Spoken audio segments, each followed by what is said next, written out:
Nathan Brooks stood in the airport line, his expression calm and composed, clutching a valid first-class ticket. His tailored navy suit exuded quiet confidence, the kind that didn't need to shout. But something felt off. The usual rhythm of boarding at Horizon Air had a hitch, an uneasy pause unrelated to logistics.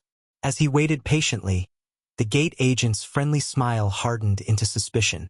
The agent, Laura Mitchell, in her early 40s, wore professionalism like a mask, but it slipped when she saw Nathan. "This can't be right," she muttered, her voice sharp with more than procedural doubt. Before Nathan could ask, she waved for security. Moments later, he was surrounded by uniformed personnel, questioned as if he'd presented forged documents. Other passengers went quiet, staring but not intervening. The air was thick with unspoken prejudice. Nathan didn't argue or raise his voice. His eyes, heavy with the weight of a life fighting assumptions, watched them calmly. They escorted him to a small, windowless security office, sterile under fluorescent lights. Officer Tom Hargrove led the interrogation, his tone clipped, dismissive, already certain of guilt. He examined Nathan's documents repeatedly, finally conceding, "Your boarding pass is valid, Mr. Brooks." But there was no apology. The real insult wasn't the verification. It was the insinuation that Nathan didn't belong in first class. Flanked by 2 officers, Nathan was led back to the gate, his dignity intact. He reached into his jacket, pulled out his phone, and sent a single encrypted text. Quiet, deliberate. That message lit a fuse. Elsewhere in Portland International Airport, a young IT intern, Jaden Carter, watched it unfold. Fresh out of college, working part-time while studying, Jaden recognized injustice. He typed a detailed account and sent it to his supervisor, Rachel Coleman, a seasoned network administrator for Horizon Air Systems. Rachel didn't hesitate, diving into system logs for discrepancies. What she found shocked her. Flagged entries, unexplained overrides, and activity logs tied to a pattern. Nathan Brooks had been targeted. Hours later, in a cafe near Terminal C, Laura Mitchell laughed with coworkers. "He didn't look like he belonged in first," she smirked. "I trust my instincts." Jaden, at a nearby table, recorded it on his phone and sent it to Rachel. At Horizon Air's headquarters in Seattle, Executive Director Michael Thornton fielded crisis calls as delays, outages, and gate reassignments piled up. Rachel flagged the files and escalated them. The phrase "Protocol Zenith" appeared repeatedly in system logs. Nathan's text wasn't a plea. It was an activation code. Years ago, before first-class tickets, Nathan Brooks had founded Brooks Technologies, a private firm whose systems quietly powered airlines, transit grids, and government logistics. He'd licensed key modules to Horizon Air, each with a backdoor, a fail-safe for accountability buried deep. Now he was pulling it. In Horizon Air's control room, systems blinked red. Planes routed to inactive gates, passenger data jumbled, boarding assignments doubled. By the time corporate grasped the scale, dozens of flights were delayed. Jaden's message sparked an investigation, but what emerged wasn't a glitch. It was a systematic digital dismantling, orchestrated from within. By day's end, Horizon Air spokespersons scrambled. Laura Mitchell was placed on administrative leave, but it wasn't enough. Rachel Coleman confronted CEO James Caldwell in the boardroom. "He's not just reacting," she said. "This has been building for years. You treated him like an error, but he built the system." "Why isn't he saying anything?"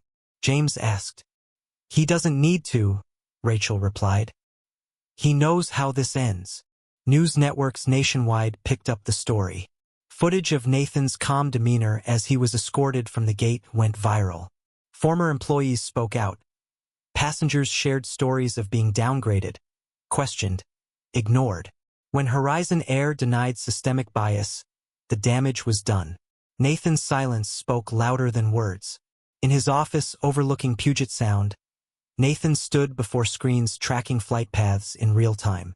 Each disruption was calibration, exposing weak points, falsified clearances, and discriminatory algorithms.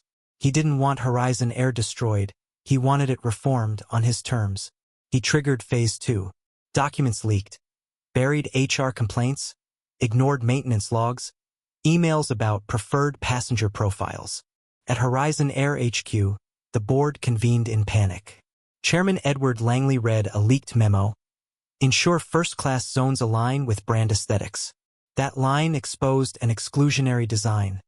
Nathan wasn't an anomaly. He was proof. In a secure room at Brooks Technologies, Claire Harper, Nathan's longtime advisor, coordinated with cybersecurity teams to prepare the final release. Thousands of unaltered files proving systemic abuse. Before sending, Claire turned to Nathan. "They'll offer a deal." "They should," he replied. "But we don't settle until it's rebuilt." Hours later, the board offered policy reviews, a public apology, and Laura's termination. Nathan rejected it, countering with an acquisition agreement. Brooks Technologies would buy a controlling stake in Horizon Air, not as a silent investor but as operational authority. Out of options, the board voted unanimously. By morning, headlines read, "Horizon Air acquired. Brooks Technologies to lead reform." Jaden Carter, still an intern, was assigned transition coordinator for terminal equity implementation. A message arrived on his phone. "You helped start this. Welcome to the rebuild."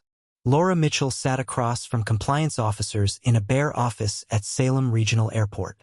Her eyes widened as they presented flagged reports, ignored warnings, and her private comments. "No policy told you to question him," an officer said. "You chose to." At Horizon Air's former HQ, employees walked quiet halls, old branding gone. Crisis maps became vision boards. Executives were reassigned or removed. HR rolled out standards under ethics teams, many led by those once silenced. A week later, Nathan arrived at Gate 14, the same gate, not as a passenger but as the owner. A plaque read, "All seats earned. All faces welcome." Re-established April 2025. Children played nearby. Travelers moved freely. A man in a wheelchair boarded first class without hesitation. Nathan paused, watching, remembering. That week, he convened an advisory council. Not executives, but educators, disability advocates, and travelers who'd faced discrimination. They rewrote policies from scratch. Nathan wrote on a whiteboard, 1. Equal access. 2. No behavioral profiling. 3. Passenger dignity over protocol. "These aren't ideals," he said. "They're requirements." Within a month, Horizon Air was rebranded Unity Air, after Nathan's father, a mechanic who'd said, "The road's not fair, son, but earn your seat." New systems rolled out, encrypted boarding verification, bias detection software, AI monitoring for discriminatory patterns.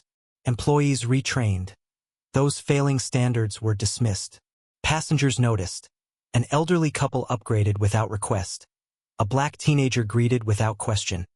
A mother with kids offered help unprompted.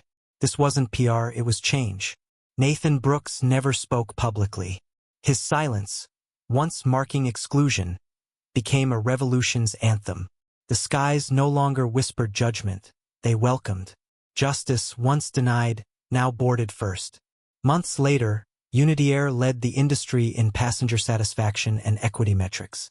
Nathan oversaw operations from Seattle, ensuring systems stayed transparent. Jaden Carter, now a full-time coordinator, developed training modules on bias prevention. Rachel Coleman led a tech overhaul, embedding accountability into every process.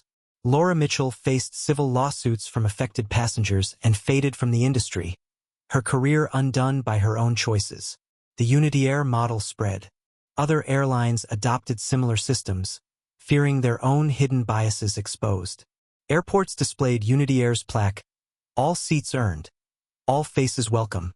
Nathan funded scholarships for underrepresented students in aviation and tech, including Jaden, who enrolled in a master's program.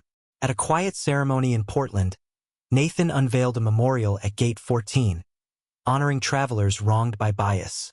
A young girl asked, "Why'd you do all this?" Nathan knelt. "Because everyone deserves a fair seat, no matter who they are." He walked away, screens overhead showing Unity Air flights departing on time, each carrying a promise of dignity. The airline he'd reshaped wasn't just a business. It was a blueprint for a world where no one's place is questioned and every voice soars.